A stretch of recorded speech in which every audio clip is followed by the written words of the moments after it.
problema, merong sagot na kay saya. Sa simpleng bagay may diskarte, laging handa, thinking everything. Kahit anong hamon, hindi uurong, maski stand, tuloy-tuloy lang to. Dito sa vlog, sama ka na, abot ang pangarap basta pwede ka. Maski TV ka na ng akiray, thinking everything, walang imposible. Sa channel ikaw ay inspired, kaya natin to.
Okay pa naman yung kanyang belo.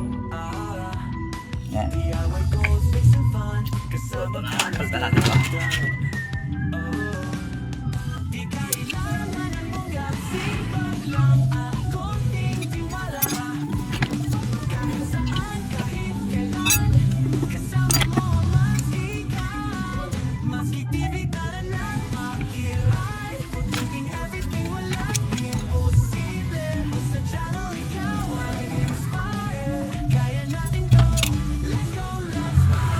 So, sira din pala yung isang spring niya, yan, oh. Ito, oh, putol na. Palitan na lang natin to. Libre na lang natin yan. Meron naman ako mga second hand dyan. Dalawa pala, magkabila. Patay tayo dyan. Sira na rin pala yung dalawang spring mo, to. Ayan, oh, kinalawang na, oh. Ayan, oh. Ito na lang ang buo yung isa. Palitan natin yan. Ay nako, problema. Hindi ko na-check kanina.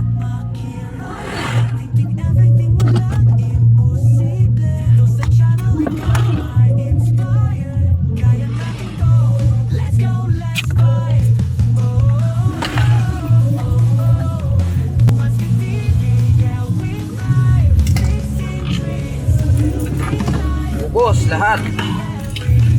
Palit lahat. Ito. Nutol ko na lang.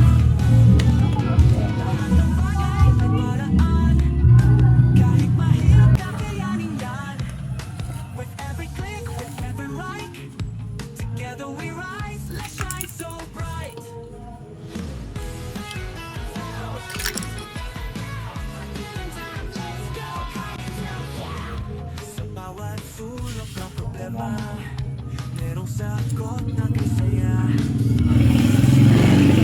May diskarte, laging handa, thinking everything. Kahit anong hamon, hindi uurong, maski stand, tuloy-tuloy lang to. Dito sa vlog, sama ka na, abot ang pangarap basta pwede ka. Maski TV ka na ng akiray, thinking everything, walang imposible. Sa channel ikaw ay inspired.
Naikabit ko na kahapon. Kaso ang problema nga dahil itong luma niyang spring, yung stabilizer spring niya ay pinalitan ko ng stako pero mataas. Pansin niyo mataas yung spring, ayan o.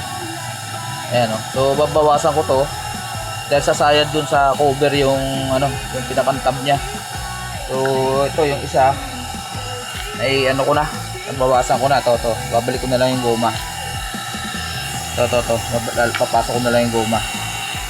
Medyo pantay na siya, ayan o. Ayan, kailangan kasi pantay. Kasi masyadong mataas to. Ayan o, sumasayad yung tab dun sa dulo pag umikot na eh. Ang problema, masyadong mataas to, tumutukod yung pinakang tab ng umiikot sa loob sa dryer. So ito na sampulan ko na yung isa. Ayan, pantay na siya. Sasalpa ko na lang yung goma. Ito. Babawasan ko rin yung goma. Ayan o. Tama natin. Ito ang natin. Ito. Balik natin. Yung ganito na. Yan. Yan. Pagkakas natin. Ang natin taas. Yan. So, ito yung taas yan. Yan, pagkas. Pagkakas natin yung mabugin yan. Yan. Ito. Ganito natin bugin. Yan, baka pwede na. So, lagay natin to. Ayun. Yan, ganun lang guys, diskarte. Kasi kung bibili pa tayo ng sunset nito, walang mabilan dito sa Naik, pupunta pa tayo ng Manila, pwede namang gawa ng paraan. Ayan, so ito pa, so ganun din.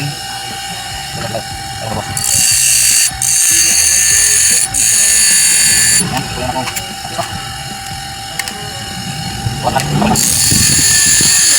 Okay. Yan, mataas, mataas. So ulit, ito, mga ito. Yan, tapos nagiging natin. Yun. Ayun, sa dulo. So, pantay na yung tatlo. Pwede na. Ayan, o. Okay. So, salpak na natin dito. Puha tayo ng gunting. Tigas eh. Ito. Guntingin na lang natin. Yan. Tapos na ba? Ayun, yan. Ayun, yan. Sa. Ito ba? Okay, ulit. Ayun, yan, tara. Patay ka. Tawag natin siya. Okay lang. Hindi ka. Tas. Yan. Okay. Okay. Pwede na. Okay, let's go. Balik natin sa... So, ayan, mute na naman tayo dahil lumalakas yung tugtog. Ayan, nakasalpak na yung kanyang spring. So, kabit na natin yung motor. Naka-wiring na yan guys. Hindi ko na sa inyo pinakita. Marami naman tayong upload dyan yung pag-wiring dyan. Madalian na lang tayo. Ayan, at medyo speed up tayo rito dahil lakas ng music. At para hindi na rin masyado mahaba yung ating video. Tutuloy lang natin maigi yung motor. Tinanggal ko na yung mga guide dyan na dulo. Pinutol ko na lang kasi ibang sukat ng ng spring.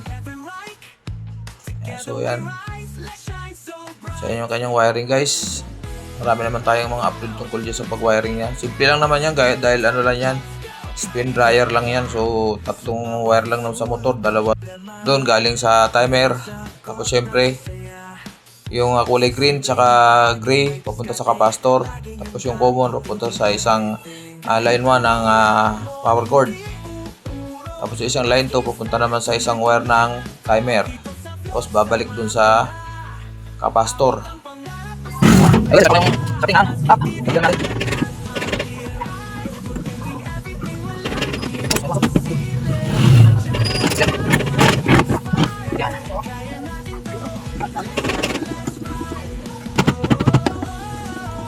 Okay, so.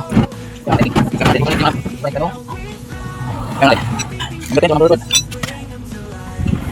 Okay. Ayun natin. Okay. Okay. Okay.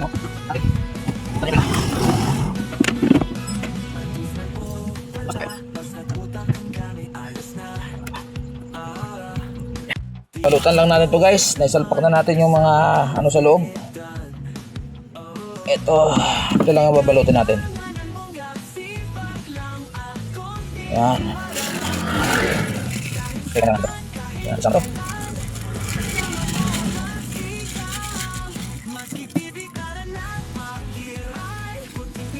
Ayan. So itong yan, ipak natin na dyan. Ayan, so okay na. So testingin natin guys. Testingin muna natin. So saksak natin. Bago natin takpan, testing natin to. Ayun. Ikot na. Gumagana preno. Ayun, gumagana preno guys. Ayun, pwede na. So tatakpan na natin. Ayan, maganda ikot niya guys. So wala siyang preno dati dahil sira yung kanyang brake plate to. Wala nang pad. Okay, so naltang ko luma lang. Yan yung pinakang brake plate niya. Pero pwede na yan. At least humihinto na siya ng maayos. Buksan natin ulit. Ayan o. Ayun, hinto. Okay, pag binangga mo, syempre tatakbo ulit. Dahil naka-on pa yung switch niya. Okay, so tatakpan ko lang. At lilinis natin na konti bago kunin na may-ari. So ito yung kanyang mga sira na spring, yung stabilizer spring. So yan ang ginawa natin. Tapos nag-convert tayo ganito. Tatlong ganito ginamit ko. Pinutulan natin dahil masyadong mahaba. So ito rin yung pinakaluma niya na brake plate. Ayan. So maraming salamat guys. Pagsama niyo sa akin pag-repair nito at pagpalit ng pagpalit ng spin motor dahil wala nang resistance yung motor niya. So ayan, umikot na. Ayan. So tuwa na yung customer. Okay, Astron. Ayan, Astron na ST756 easy dry. Matibay naman to, kaso pag nababasa siyempre yung motor, posibleng bumigay.